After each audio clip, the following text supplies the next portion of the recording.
در یکی از روزهای داغ تابستان در اورشلیم، عبدالله اول پادشاه اردن ترور شد.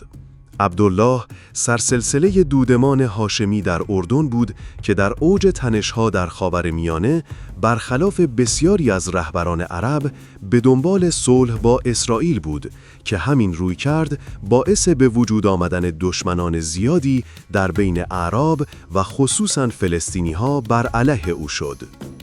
4 روز قبل از ترور ملک عبدالله، ریاض الصلح نخست وزیر سابق لبنان وقتی در حال ترک کشور اردن و در مسیر لبنان بود ترور شده بود و قرار بود مراسم تشییع او در بیت المقدس برگزار بشه، چون در آن زمان قسمت‌هایی از شهر قدیمی اورشلیم که مسجد الاقصی هم در آن قرار داشت جزئی از کشور اردن بود. در هر حال پادشاه اردن برای شرکت در این مراسم و اقامت نماز جمعه به مسجد مقدس مسلمانان رفته بود که توسط یک جوان فلسطینی ترور شد. این ماجرای تراژیک که بی‌شباهت به ماجرای ترور انور سادات رئیس جمهور فقید مصر نیست، پیش زمینه‌ها و پشت پرده‌هایی داشت که در این ویدئو در موردشون صحبت می‌کنیم. پس اگر دوست دارید بدونید ملک عبدالله که بود و چرا این پادشاه مهم در جهان عرب در مکان مقدس مسلمانان کشته شد، تا پایان این ویدئو همراه ما باشید و در هر کجای داستان که احساس رضایت کردید برای حمایت از ما لایک رو بزنید و نظر خودتون رو هم کامنت کنید. و اما بپردازیم به اصل داستان.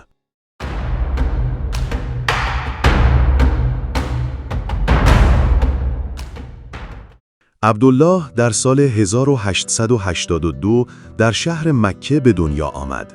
او از خاندان هاشمی که اصل و نسب اونها به پیامبر اسلام میرسید بود. دوران کودکی و تحصیلات خودش رو در استانبول، پایتخت امپراتوری عثمانی گذراند و در همانجا با دنیای سیاست آشنا شد. وقتی جنگ جهانی اول شروع شد، موجی از علاقه به هویت عربی در منطقه بالا گرفت. همون چیزی که ما با نام ناسیونالیسم عربی میشناسیم. پدر عبدالله، شریف حسین، رهبر شورش بزرگ عربها علیه عثمانی‌ها شد. عبدالله هم در این شورش‌ها شرکت کرد و اتفاقاً نقش مهمی در رهبری حمله به پادگان‌های عثمانی داشت. همین اقدامات عبدالله را به عنوان یک مبارز عرب بر سر زبانها انداخت. این رو هم باید بدونید که هدف از این شورش‌ها تشکیل یک حکومت متحد عربی بود. به این ترتیب که کشورهای عربی از زیر سلطه عثمانی خارج بشن و یک حکومت متحد جداگانه را تشکیل بدن. این رو هم اضافه کنم که پدر عبدالله یعنی شریف حسین در واقع همون شریف مکه بود که پدر بزرگ مادری فیصل دوم پادشاه جوان عراق هم بود. به هر حال بعد از این شورش‌ها مناطق عرب نشین از سلطه عثمانی خارج شد، ولی به استثمار بریتانیا و فرانسه درآمد و رؤیای حکومت متحد عربی محقق نشد. بعد از این اتفاق در کنگره‌ای که در عراق تشکیل شده بود، پادشاهی عراق به عبدالله پیشنهاد شد، ولی چون او به سوریه نظر داشت و فرانسه و بریتانیا حاضر به قبول حکومت او در سوریه نمی‌شدند، عبدالله این پیشنهاد را رد کرد. برادر عبدالله قبل از این بر سوریه حکومت می‌کرد، ولی در جریان یک خیانت فرانسه با حمله به سوریه اون رو برکنار کرده بود و عبدالله قصد داشت ضمن انتقام برادر خودش از فرانسه حکومت سوریه را باز هم به کنترل خاندان هاشمی در بیاره و به همین دلیل برای جلوگیری از درگیری بریتانیا و فرانسه قبول نکردند که عبدالله این کار رو انجام بده و عبدالله با سربازان خودش به سمت منطقه‌ای که بعدها ماورای اردن نام گرفت حرکت کرد. قبل از اینکه بقیه داستان رو تعریف کنیم، باید بگیم که ماجرای شورش اعراب و بعد سیطره بریتانیا و فرانسه بر ممالک اونها و همچنین سقوط عثمانی و عواقب بعد از اون یک ماجرای مفصل و جداگانه داره که در این ویدئو به اون نمیپردازیم. بعد از لشکرکشی عبدالله به نواحی ماوراء اردن، بریتانیا که در آن زمان مسئولیت اداره این سرزمین را به عهده داشت، عبدالله را به اورشلیم دعوت کرد تا با هم به توافق برسند. وینستون چرچیل وزیر مستعمرات بریتانیا که بعدها نخست وزیر معروف این کشور شد، در اورشلیم به دیدار عبدالله رفت و در یک جلسه با هم توافق کردند که بریتانیا یک منطقه مستقل به نام امارت ماوراء اردن رو زیر نظر خودش به رسمیت بشناسه تا عبدالله حاکم اونجا بشه. به این ترتیب در آوریل 1921 امارت ماورای اردن تأسیس و عبدالله اول به عنوان امیر آن منصوب شد.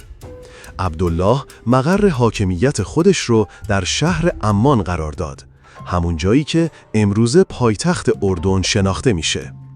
بعد از اون با کمک بریتانیا شروع به ساختن زیرساخت‌ها، تشکیل ارتش که به لژیون عربی معروف شد کرد و در نتیجه یک دولت مدرن در این منطقه پایه‌گذاری کرد. حدود 25 سال بعد ماورای اردن از قیومیت بریتانیا خارج و به یک کشور مستقل تبدیل شد. به همین دلیل عبدالله از یک رهبر قبیله‌ای به پادشاه تبدیل شد و رسماً به عنوان پادشاه هاشمی ماورای اردن تاجگذاری کرد و نام این منطقه را به کشور مستقل اردن تغییر داد.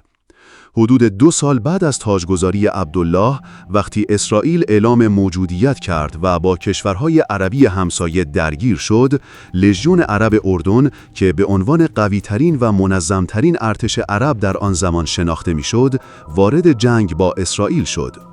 همونطور که گفتیم، حکومت عبدالله از ابتدا طبق توافقی که با چرچیل کرده بودند، تحت حمایت بریتانیا بود و به همین دلیل فرماندهان مجرب انگلیسی نیروهای لژیون عرب را آموزش می‌دادند. در نتیجه در جنگ با اسرائیل هم این نیروها نقش مهمی ایفا کردند و تحت فرماندهی یک افسر بریتانیایی موفق شدند بخش زیادی از کرانه باختری و شرق اورشلیم که در واقع شهر قدیمی اورشلیم و اماکن مقدس اون بود رو تصرف و کنترل کنند و برخلاف ارتش‌های دیگر عربی که در برابر اسرائیل توان مقابله نداشتند، لژیون عرب تونست در برابر اسرائیل مقاومت و بخش‌هایی از خاک فلسطین رو حفظ بکنه. به دنبال همین پیروزی‌ها، عبدالله نام کشور را از ماورای اردن به اردن تغییر داد. در نهایت بعد از پایان جنگ و امضای توافقنامه‌های آتش‌بس، اردن تحت حاکمیت عبدالله کرانه باختری و شرق اورشلیم را در دست داشت.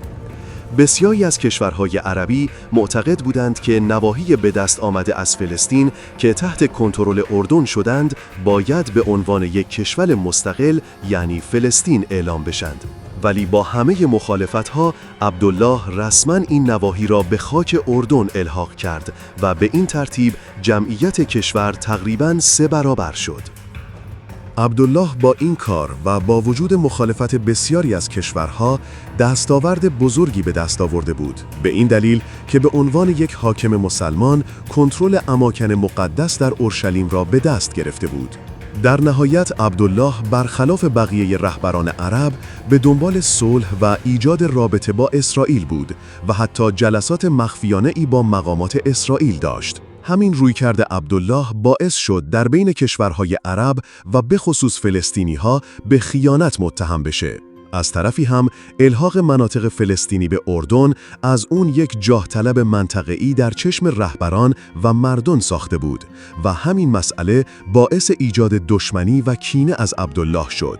انور سادات رئیس جمهور فقید مصر در اواخر زندگی و حکومت خودش در این کشور دقیقاً چنین موقعیتی مشابه عبدالله داشت که در نهایت منجر به ترور او شد، همان سرنوشتی که در اینجا هم عبدالله به اون نزدیک می شد. در تاریخ 16 ژولای 1951 ریاض الصلح، یکی از شخصیت‌های سیاسی و نخست وزیر سابق لبنان، در جریان یک سفر به کشور اردن در پایتخت ترور شد. 4 روز بعد، یعنی در روز جمعه 20 ژولای 1951 قرار بود تشییع جنازه و مراسم این شخص در مسجد الاقصی انجام بشه، جایی که حالا جزئی از کشور اردن بود و به همین دلیل عبدالله در این مراسم میبایست شرکت میکرد.